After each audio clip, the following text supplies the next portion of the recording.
अस्सलामु अलैकुम व बरकातुहू। अल्हम्दुलिल्लाह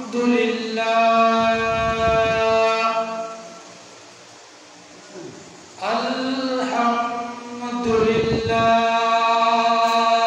ज़य्यना नबिय्यिना बिहबीबिहिल मुस्तफा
দরুদ পড়ো দরুদ পড়ো ও হে নবীর আশিকান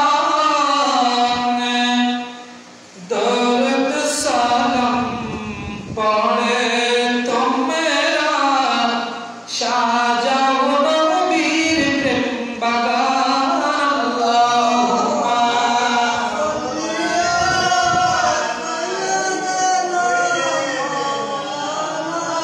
محمد وعلى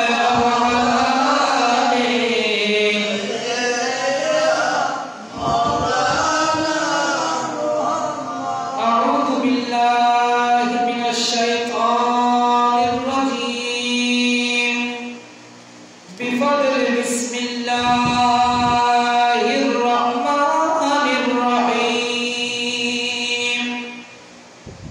ربنا اغفر لي ولوالدي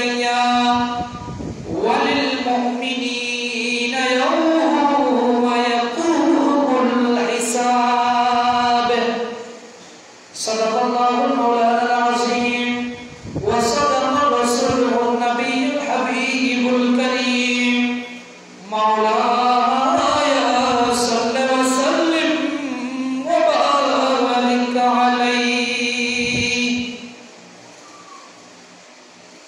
ज़मीं मेरी नहीं होता ज़मन मेरा नहीं होता मोहम्मद का गुलामों का कफन मेरा नहीं होता ज़मीं मेरी नहीं होती ज़मन मेरा नहीं होता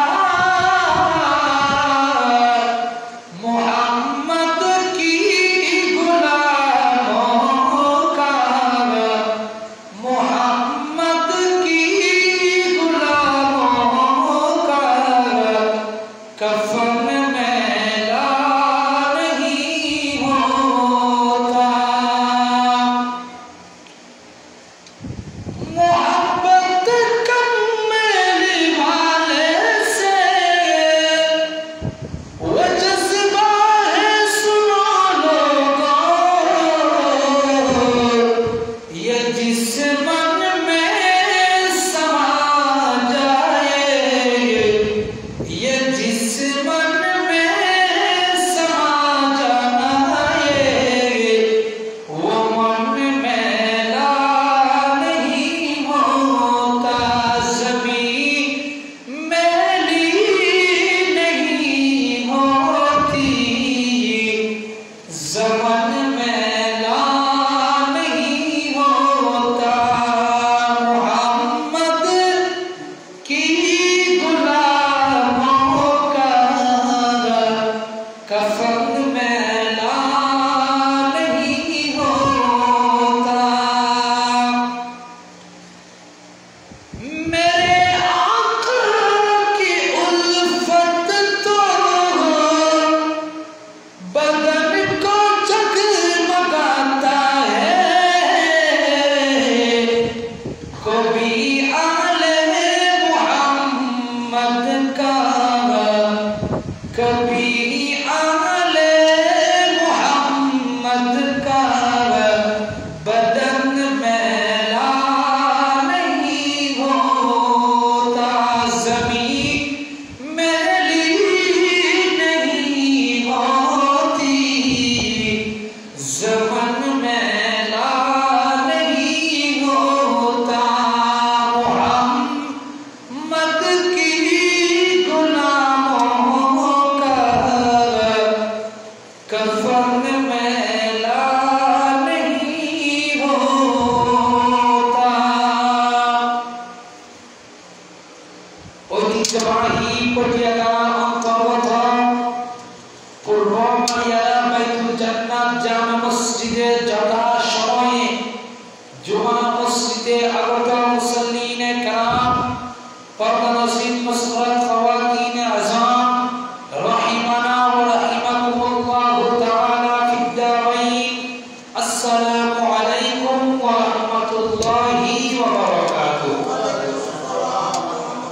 আমি সর্বপ্রথম ওই মহান সত্তার দরবারে শুকরিয়া জ্ঞাপন করছি যে আল্লাহ আমাদের উপর দয়া করেছেন, আমাদের উপর মায়া করেছেন।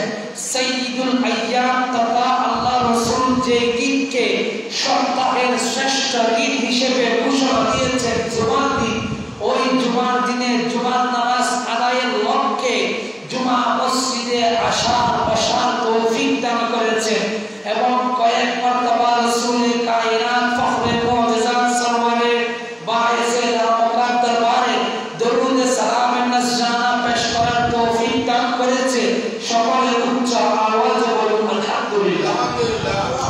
এবং দরুদ সালামের নজরানা পেশ করছি মানবতা মুক্তির দিশারি সাহেবে লওলা সরওয়ারে কায়নাত ফখরে মুআজিজাত উম্মতের দরদি নবী রহমাতুল লিল আলামিন নবী, আল্লাহ যাকে পাঠিয়ে আমাদেরকে জাহান্নামী থেকে জান্নাতি বানিয়েছে, যার ওসিলায় আমরা জুমা পেয়েছি, যার ওসিলায় আমরা আল্লাহ চিনেছি, যার ওসিলায় মা বাবা কি জিনিসটা বুঝেছি, জান্নাত জাহান্নাম যেই নবীর ওসিলায় চিনেছি, সেই রাসূলে কায়নাতের দরবারে লক্ষ করোড় দরুদ সালামের নজরানা পেশ করছি।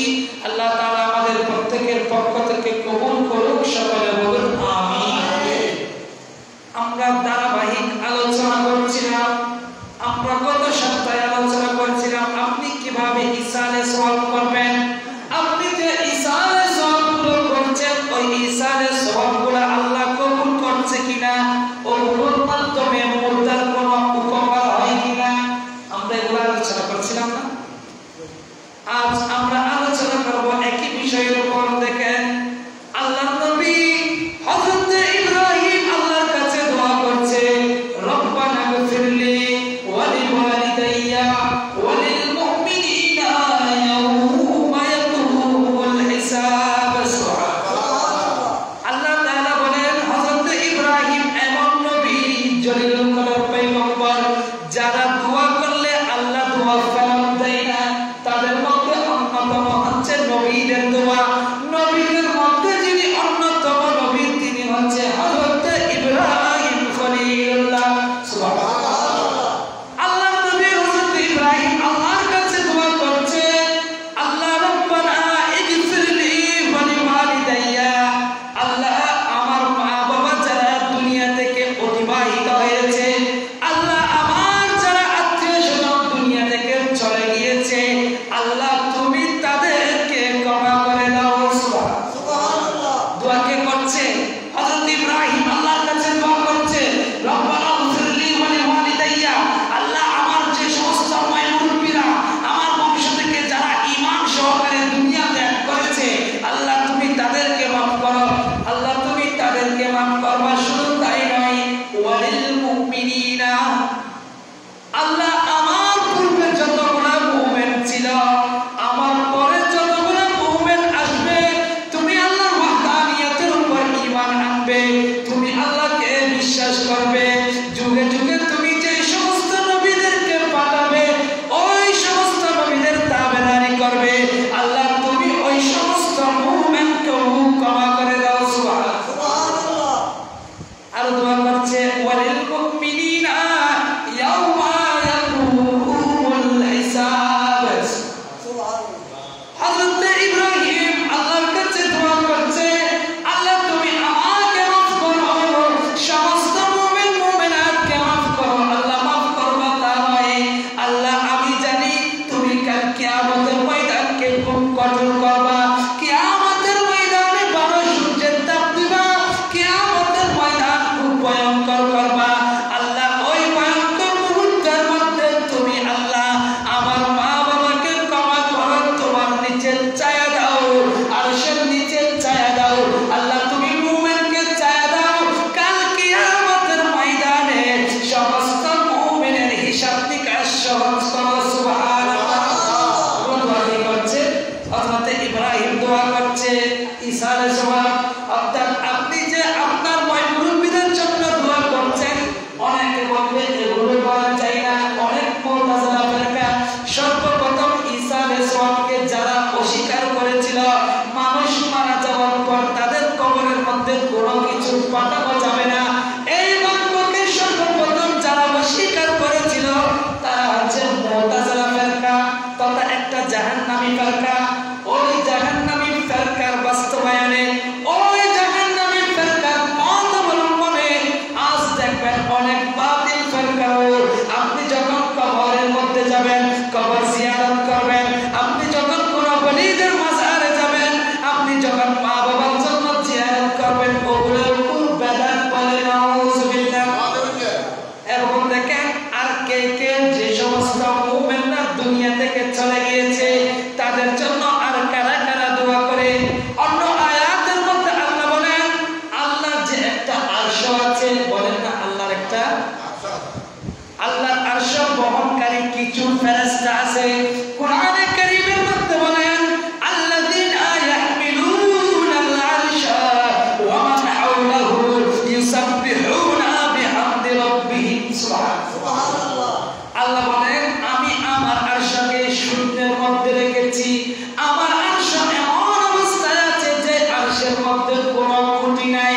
আমি ওই আরশকে দাঁড় করিয়ে রেখেছি ফেরেশতাদের মাধ্যমে সুবহানাল্লাহ। আল্লাহ আরশ যেটা আছে, আল্লাহ বলছে বিল্ডিং বানানোর জন্য যদিও পিলার খুঁটির প্রয়োজন হয়, আল্লাহ পৃথিবী দাঁড় করিয়েছেন কোনো খুঁটি ছাড়া। আল্লাহ বলেন শুধু পৃথিবী নয়, আমি আল্লাহ আরশ পর্যন্ত দাঁড় করিয়েছি খুঁটি ছাড়া সুবহানাল্লাহ। ওই আরশের খুঁটি হচ্ছে ফেরেশতারা। আরশের খুঁটি কারা? তাদের কাজ হচ্ছে ওই আল্লাহর আরশকে তারা মাথার উপর নিয়ে দাঁড়িয়ে থাকবে, আল্লাহর আরশকে মাথার উপর নিয়ে দাঁড়িয়ে থাকা থেকে এবং আল্লাহর তাসবিহ পাঠ করা এবং যে সমস্ত মুমিনরা আল্লাহর উপর ঈমান এনেছে, আল্লাহর নবীর উপর ঈমান এনেছে, তাদের জন্য ইস্তিগফার করা, ক্ষমা প্রার্থনা করা সুবহানাল্লাহ। দরুদ ও সালাত ইয়া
মানুষ রেখে এসেছ, তারা দেখো তোমাদের জন্য হাদিয়া পাঠিয়েছে। সুবহানাল্লাহ। আপনি যখন ওগুলো পাঠাবেন কি হবে? ফাআকবারাহা ফাতাদখুলু আলাইহি ফায়াকরাহু বিহা ওয়া ইয়াস্তাবশিরু। সুবহানাল্লাহ। আপনি যখন জিয়ারত করবেন, আপনার জিয়ারতের কারণে তারা খুশি হবে। আপনার ওই পাঠানো হাদিয়াগুলো, আপনি যে আপনার ওই মুরব্বিদের জন্য হাদিয়াটা পাঠিয়েছেন, ওটা ওনার পার্শ্ববর্তী যারা কবরের মধ্যে আছে, একটা কবরের পাশে আর একটা কবর থাকে না, ওই কবরবাসী বলবে, হে আমার কবরবাসী, হে আমার পার্শ্ববর্তী, শুনো শুনো, আমি তো দুনিয়ার বুকে সন্তান রেখে এসেছি, আমি তো দুনিয়ার বুকে আমার জন্য দোয়া করে এমন মানুষ রেখে এসেছি, দেখো দেখো তারা আমার জন্য হাদিয়া পাঠিয়েছে। সুবহানাল্লাহ। ওই ব্যক্তি খুশি হয়। এখন দেখবেন যখন ওই ব্যক্তি যখন আরেক কবরবাসীকে এই কথা বলবে, যার কবরের মধ্যে আত্মীয় স্বজন কোনো হাদিয়া পাঠায় নাই, এমনও সন্তান নাই, বুড়া বছর চলে যাচ্ছে, মা বাবার কবর জিয়ারত করছে না, আত্মীয় স্বজনের কবর জিয়ারত করছে না, এমন এমন সন্তান আছে, এমনকি দাদা দাদির কবর, মা বাবার কোথায় আছে, কবর কোথায় আছে, এমনও কমবক্ত সন্তান আছে জানে না। নাউজুবিল্লাহ। সন্তান নাই। যখন এগুলো পাঠাবে কবরের মধ্যে, যখন ফেরেশতা নিয়ে আসবে, উনি খুশি হবে। এখন যার কবরে পাঠাই নাই, উনি কি বলবে? ওয়াহজুরু, উনি চিন্তিত হবে। যার কবরের মধ্যে কোনো হাদিয়া পাঠানো হয় নাই, উনি চিন্তিত হবে। জিরানিহি লাযিনা লাম ইউহদা ইলাইহিম শাইউন। নাউযুবিল্লাহ। উনি বলবে, হায় হায়, আমি তো দুনিয়ার বুকে আমার সন্তান ছেড়ে এসেছি, আমি আমার সন্তানকে মানুষ করার জন্য আমি আমার পুরো একটা জীবন ব্যয় করে দিয়েছি, আমার স্ত্রী পুত্র মুখে হাসি ফোটানোর জন্য আমি আমার জীবন ফানা করে দিয়েছি। হায় হায়, দেখো আমি কবরের মধ্যে চলে এসেছি, আমার স্ত্রী পুত্ররা আমার কথা ভুলে গিয়ে আমার কাছে কোনো কিছু না পাঠিয়ে তারা দুনিয়ার নিয়ে নিমিত্ত হয়ে গিয়েছে।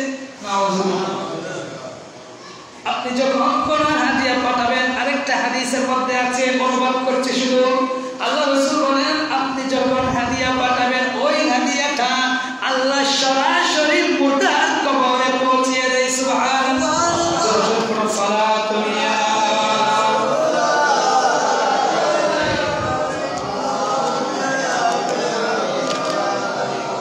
এখন শুনুন, আপনার মুরব্বিরা মারা গিয়েছে, আপনাদের যাদের, আমাদের যাদের মুরব্বিরা মা বাবারা কবরস্থ হয়েছে, অনেকে আছে মুরব্বি মা বাবা যদি বৃদ্ধ হয়ে যায়, নামাজ পড়তে পারে না, অনেক বৃদ্ধ আছে বৃদ্ধ হয়ে গেলে রোজা রাখতে পারে না, এরকম নাই?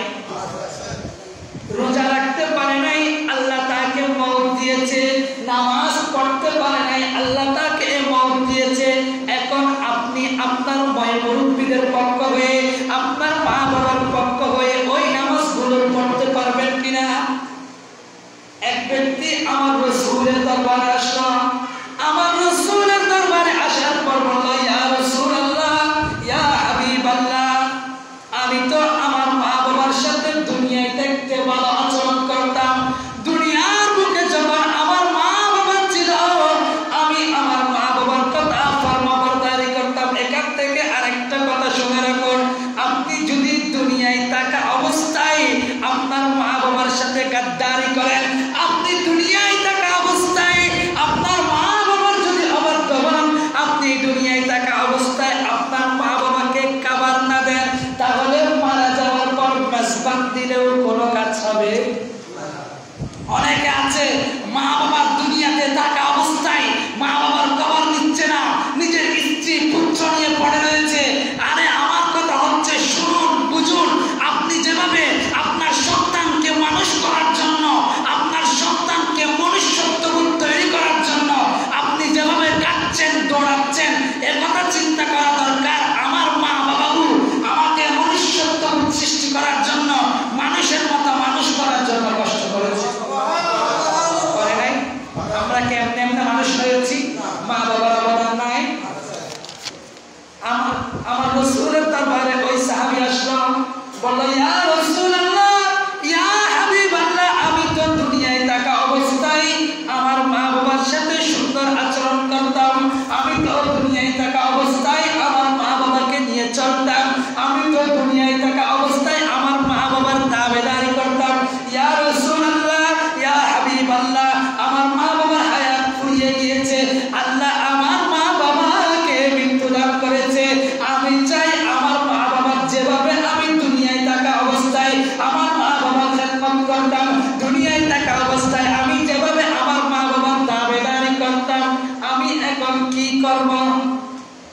দেখেন এরাই হচ্ছে মন্ত্র সন্তান, সুসন্তান। শিক্ষা দিচ্ছে রাসূলুল্লাহ হাদিসের মাধ্যমে। মা বাবা কবরে চলে গিয়েছে, কি করব? আমার রাসূল বললেন, হে আমার সাহাবী, তুমি মন খারাপ করিও না, শুনো, ইন্না মিনাল বিররি আন তুসাল্লিয়া লাহুমা মা'a সালাওয়াতিকা। সুবহানাল্লাহ। হে আমার সাহাবী, শুনো, তোমার মা বাবা যদিও তোমার কাছ থেকে বিদায় নিয়েছে, আল্লাহর কাছে হাওয়ানা হয়েছে, শুনো শুনো, তুমি যখন নামাজ পড়বা, তোমার নামাজের সাথে সাথে তুমি তোমার মা বাবার জন্য নফল নামাজ পড়ে পড়ে মা বাবার জন্য আল্লাহর কাছে ফরিয়াদ করো। সুবহানাল্লাহ। ইয়া রাসূলুল্লাহ, আমার মা ছিল, আমার মা অসুস্থের জন্য রোজা রাখতে পারে নাই। আমার মা এরকম আছে না, রোজা পাইছে কিন্তু অসুস্থতার কারণে ডাক্তার পরামর্শ দিয়েছে আপনি যদি রোজা রাখেন আপনি মারা যাবেন। ওই সাহাবী বলল, ইয়া রাসূলুল্লাহ, আমি আমার মা বাবার জন্য তো নামাজ পড়ার পর আপনি রাসূল বলেছেন আমি কবুল করেছি, আপনি রাসূল বলেছেন আমি অবশ্যই আদায় করব, আমি কি আমার মায়ের জন্য রোজা রাখতে পারবো কিনা? সুবহানাল্লাহ। আমার রাসূল বলেন, আনতা সুলাহুমা মা'a সিয়ামিকা। সুবহানাল্লাহ। এই আমার সাহাবী, শুনো, তুমি তো দুনিয়াতে থাকা অবস্থায় তোমার মা বাবাকে এত মহব্বত করতা, তোমার মা যে রোজাগুলো ছেড়ে এসেছে, তুমি যদি তোমার মায়ের পক্ষ হয়ে ওই রোজাগুলো নফল ইবাদতের নিয়ত রাখো, ওই রোজাগুলো তুমি যদি রাখার প্রচেষ্টা করো, আল্লাহ এমনও করতে পারেন তোমার রোজার সাদকায় তোমার রোজার সওয়াব আল্লাহ তোমার মা বাবার আমলনামায় দিবে। তোমার মা বাবার আমলনামায় দেওয়ার কারণে আল্লাহ তোমার মা বাবার না রাখা রোজাগুলো ক্ষমা করে দিবে। সুবহানাল্লাহ।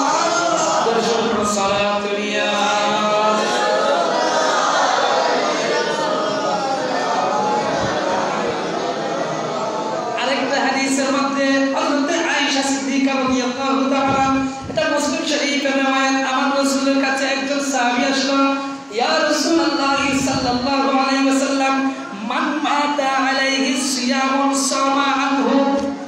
ইয়া রাসূলুল্লাহ, আমার মা গত বছর রমজান পেয়েছিল, একটা রমজান পেয়েছিল, কিন্তু রমজানের রোজাগুলো রাখতে পারে নাই, এখন ওই রমজানের রোজাগুলো কারা আদায় করবে? ওই রমজানের রোজাগুলো আমার রাসূল বললেন, ওয়ালিয়ুহু। সুবহানাল্লাহ। আমার রাসূল বললেন, যে ব্যক্তির সন্তানরা, যে ব্যক্তির রোজা রাখতে পারে নাই, ওই ব্যক্তির সন্তানেরা ওই ব্যক্তির পক্ষ হয়ে ওই রোজাগুলো নফল রোজার নিয়ত আদায় করবে। সুবহানাল্লাহ। অনেকে দেখেন না, আমি কিছুদিন আগে এই কথাটা খুবই ভাইরাল হয়েছে, নিজের আপন গর্ভধারিণী মাকে জবাই করছে, মৃত্যু মেরে ফেলেছে।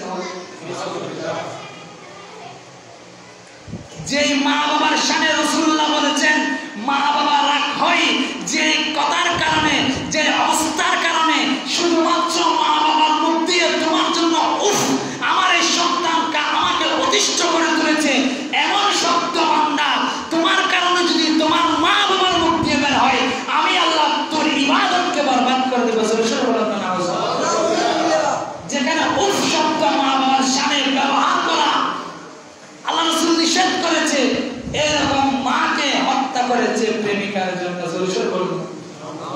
একটা কথা মনে রাখবেন, আপনাকে সেই ভালোবাসে, আপনি যাকে ভালোবাসেন এটা প্রকৃত ভালোবাসা নয়, আপনাকে যে ভালোবাসে সেটাই প্রকৃত ভালোবাসা। ওই ছেলেটা মায়ের সাথে জবটা করেছে সকালবেলা, জবটা করার পর দুপুরবেলা মা ওই ছেলের জন্য রান্না করছে, পিছন থেকে গিয়ে মচ্ছি বেদরে মেরে ফেলেছে। আল্লাহ আমাদের সন্তানকে এই সমস্ত অবস্থাগুলো সৃষ্টি হয় কেন? আমরা যদি একটু পর্যালোচনা করি, দেখবো আমার সন্তান যদি চাকরি না করে, আমার সন্তান যদি স্কুলে না যায়, আমার সন্তান যদি কোনো কুপথে চলে, তখন আমরা ডাক দিই। আমার সন্তান চাকরি না করলে আমরা সন্তানকে বকাঝকা করি। আমার সন্তান যদি টাকা পয়সা ইনকাম না করে, আমি আমার সন্তানকে বকাঝকা করি। কিন্তু এমন কয়েকজন গার্ডিয়ান আছে যে সন্তান নামাজ না পড়ার কারণে, আল্লাহর বিধান ছেড়ে দেওয়ার কারণে সন্তানকে গালিগালাজ করেছে, মারধর করেছে।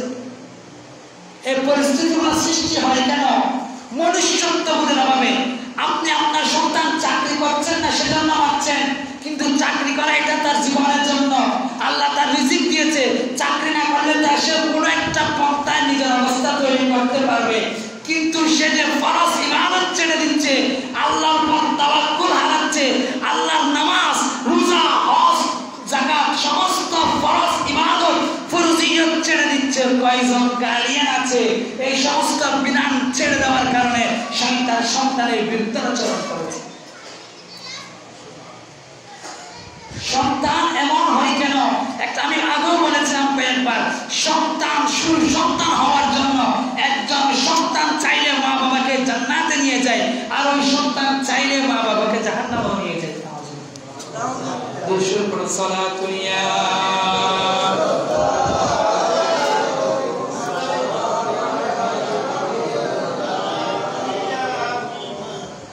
এখন আপনি কবরটা কিভাবে জিয়ারত করবেন দেখুন। সাহাবায়ে কেরামের আদর্শ দেখুন, তারা মা বাবাকে কত সম্মান করত। তারা দেখুন মা বাবা দুনিয়া থেকে বিদায় নিয়ে গিয়েছে, আল্লাহ রাসূলের দরবারে সে ফরিয়াদ করছে, ইয়া রাসূলুল্লাহ, ইয়া হাবিবাল্লাহ, আমার মা বাবা দুনিয়া থেকে চলে গিয়েছে, আমি আমার মা বাবার জন্য নামাজ পড়তে পারবো কিনা, হজ করতে পারবো কিনা, রোজা রাখতে পারবো কিনা? রাসূলুল্লাহ বলেছেন, একজন সাহাবী বলল, ইন্নাহু কানা আলাইহিমা সাওমুন সাওমু শাহরিন। একজন ব্যক্তি বলল, ইয়া রাসূলুল্লাহ, আমার মা তো 1 বছর রোজা রাখে নাই কিংবা কয়েক বছর রোজা রাখে নাই, আমি কি আমার মায়ের রোজাগুলো রাখবো কিনা? রাসূল বললেন, ওয়া আনা আসুমু আনহা, তুমি তোমার মায়ের পক্ষ হয়ে রোজাগুলো রাখো। আরেকবার বললেন, ইয়া রাসূলুল্লাহ, ইয়া হাবিবাল্লাহ, আমার মা তো হজ করার সামর্থ্য হয়েছে, হজ করার পূর্বে সে মারা গিয়েছে, আমি আমার মায়ের পক্ষ হয়ে হজ করতে পারবো কিনা? রাসূল বললেন, তুমি হজ করো তোমার মায়ের পক্ষ হয়ে। আরেকজন সাহাবী এসে বলল, ইয়া রাসূলুল্লাহ, ইয়া হাবিবাল্লাহ, আমার মা বাবার রোজা ফরজ হয়েছে, নামাজ ফরজ হয়েছে। এভাবে ভিন্ন ভিন্ন পদ্ধতিতে সাহাবায়ে কেরামরা জিজ্ঞেস করেছিল উম্মতে মুসলিমাকে শিক্ষা দেওয়ার জন্য। সুবহানাল্লাহ। এখন আপনি কবরটা কিভাবে জিয়ারত করবেন? হাদিস শরীফের মধ্যে আছে, যদি কোন কবরস্থানে দাঁড়িয়ে কোন সন্তান যদি কোন কবরস্থানে দাঁড়িয়ে কোন ব্যক্তি যদি মুরব্বিদের জন্য, সমস্ত উম্মতে মুসলিমের জন্য যদি একবার ইয়াসিন পাঠ করে, আল্লাহ ওই ইয়াসিনের সাদকায়, ওই ব্যক্তি ইয়াসিন শরীফ পাঠের সাদকায় সমস্ত মুর্দার কবরের আযাব হালকা করে দেয়। সুবহানাল্লাহ। শুধু হালকা করে তা নয়, আপনি যেই কবরস্থানকে উদ্দেশ্য করে ইয়াসিন পাঠ করলেন, আপনি যেই কবরস্থানের পাশে দাঁড়িয়ে ইয়াসিন পাঠ করলেন, হাদিসে মুকদ্দাসের মধ্যে আমার রাসূল ঘোষণা দিচ্ছেন, উম্মত শুনো শুনো, শুধু তোমার ইয়াসিনের সাদকায় মুর্দার কবরের আযাব হালকা হবে তা নয়, তোমার ইয়াসিনের সাদকায় যতজন মুর্দা আছে তোমার আমলনামায় ততগুলো সওয়াব উঠবে। সুবহানাল্লাহ। হুজুর, ইয়াসিন সূরা তো অনেক লম্বা, আমি পড়বো কি করে? এতক্ষণ দাঁড়ানোর সময় কিংবা কাজ সুযোগ আমার কাছে নাই। আল্লাহ রাসূল আরেকটা হাদিসের মধ্যে বলছেন, হে আমার উম্মতেরা, শুনো শুনো, তোমরা যখন কবরের পাশ দিয়ে যাবা, তোমরা যখন কোন মুরব্বিদের কবর অতিক্রম করবা কিংবা কোন মুসলিমের কবর অতিক্রম করবা, তোমরা কি করবা জানো? তোমরা প্রথমে দাঁড়াও, দাঁড়িয়ে তোমরা সুন্দর করে নিয়ত করে, আসসালামু আলাইকুম ইয়া আহলাল কুবুর মিনাল মুমিনিনা ওয়াল মুমিনাত ওয়াল মুসলিমিনা ওয়াল মুসলিমাত আনতুম লানা সালাফুন ওয়া নাহনু লাকুম তাবিউন ওয়া ইন্না ইনশাআল্লাহু বিকুম লাহিকুন। এই দোয়াটা পাঠ করার পর 11 বার কুল হুয়াল্লাহ পাঠ করা। সুবহানাল্লাহ। এটা পারবেন না? পারবেন না? 11 বার, একবার আলহামদু পড়বেন, 11 বার কুল হুয়াল্লাহ পড়বেন। আপনি যখন এভাবে পাঠ করার পর আপনার ওই মুরব্বিদের কবরের মধ্যে সওয়াবগুলো পৌঁছাবেন, আপনি পাঠাচ্ছেন ছোট ছোট, আল্লাহ রাসূল বলেন আমসালাল জিবাল, এই সওয়াবগুলোকে আল্লাহ পাহাড়ের মতো বিশাল করে আপনার আমার মায়ের মুরব্বিদের কবরের মধ্যে পৌঁছাবে। জোরে জোরে বলেন না সুবহানাল্লাহ। আপনি একটু চিন্তা করুন, আমি মারা যাওয়ার পর আপনি যদি সন্তানকে এভাবে গঠন করতে পারি, আপনি যদি সন্তানকে এভাবে গঠন করতে পারি, যে সন্তানটা আল্লাহমুখী হয়েছে, যে সন্তানটা রাসূলমুখী হয়েছে, যে সন্তানটা ওলিমুখী হয়েছে, মা বাবা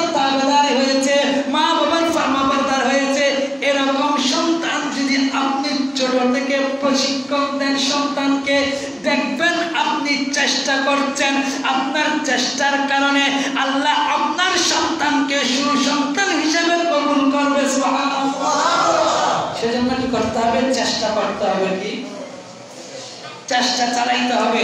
আপনার সন্তান 7 বছর হয়ে গিয়েছে, আপনার সন্তানকে আপনি কোন একটা মজলিসে যাচ্ছেন, মাহফিলে যাচ্ছেন, এখানে নিয়ে যান, সন্তানদেরকে সময় দিন, কিছুক্ষণ সময় বলুন, বাবা শুনো, আল্লাহ নামক একজন আছে, রাসূল নামক একজন আছে, আমাদেরকে মারা যাইতে হবে। আমরা যখন মারা যাব আমাদের কবরের মধ্যে ফেরেশতা আসবে, আমরা যখন মারা যাব আমাদের কবরের মধ্যে জলওয়ায়ে মুস্তাফা, নূরে মুস্তাফা সাল্লাল্লাহু আলাইহি ওয়াসাল্লাম তশরীফ আনবে। ওই তশরীফ আওয়ার সময় বাবা শুনো, তুমি যদি দুনিয়ার মুখের মধ্যে ভালো করে চলো, দুনিয়ার মধ্যে তুমি যদি ঈমান আনো, রাসূলের উপর বিশ্বাস রাখো, আউলিয়া কিরামকে মান্য করো, নামাজ পড়ো, রোজা রাখো, হজ করো, যাকাত দাও, সত্য বলো, মিথ্যা পরিত্যাগ করো, খারাপ কাজকর্ম পরিত্যাগ করো, অপকর্ম করিও না, এবং কি মা বাবার তাবেদারি করো, মুরব্বিদেরকে সম্মান করো, ছোটদেরকে স্নেহ করো, বড় দেখলে সালাম দাও, এবং বড়রা যেখানে কথা বলে বড়দের সাথে গাদ্দারি করা থেকে বেঁচে থাকো। আপনি যখন আপনার সন্তানকে এগুলো শিখাবেন, 1 দিন 2 দিন 3 দিন শিখাতে শিখাতে আল্লাহ বলছেন লাইসা লিল ইনসানি ইল্লা মা সাআ। আমি কোনো মানুষকে ততক্ষণ পর্যন্ত কোনো কাজে সফলতা দিই না যতক্ষণ পর্যন্ত ওই ব্যক্তি চেষ্টা করে না। সুবহানাল্লাহ। আপনার সন্তানটা কিভাবে গড়ে উঠবে? যদি আপনি চেষ্টা করেন। কথা বলেন না, যদি আপনি। আল্লাহ আমাদেরকে বোঝার তৌফিক দান করুক এবং আমাদের মুরব্বিদের কবর সপ্তাহে অন্তত একবার হলেও জিয়ারত করার তৌফিক দান করুন। ওয়া আখির দাওয়ানা আলহামদুলিল্লাহি রাব্বিল আলামিন। আসসালামু আলাইকুম ওয়া রাহমাতুল্লাহি ওয়া বারাকাতুহু।